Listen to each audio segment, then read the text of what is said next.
Айпара Өмірәлиева Дудомал айылының тұрғыны. Ал бір топ жылдан бері уйларынан саған сүтін қайда сатарын білбей башқа тұрчу. Сүтті өзі іштеткенге шарты болған емес. Анткени мектептегі жұмышынан бош ой қалчу. Күніге 30-35 литрден сүт тапшырам.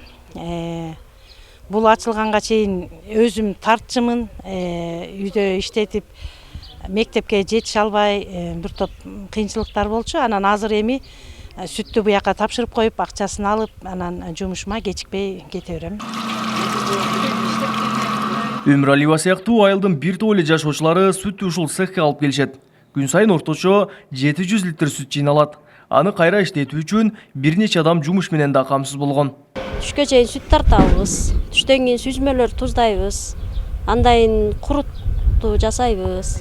Ошондой жумуш орду менен камсыз болуп, айылдагыларга да жакшы болду.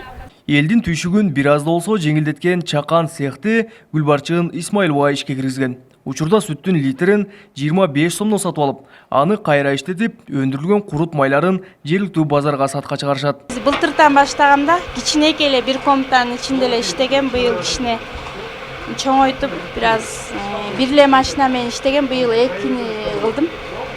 Шаардан алдыргам машиналар. Ушулар менен эмгектеним. Бул тартылган каймагыман сары май, чөбөгө иштетип чыгып, кайра аны элге сатам. Бир аз элге күнүмдүк керектелүүчү продуктты алып келип алгам. Бул ишкананын түптөлгөнүнө 1 жыл болду. Ишкер айым алдыда жеңилдетилген насыя алып, цехти кеңейтүүнү максатылган. Белгилей кетсек, Тогусору районунда сүттү кайра иштетүүчү 3 чакан ишкана бар. Кабылбек Көчкөнбай уулу, Тынчбек Доолдаев, Жалал Абад облусу.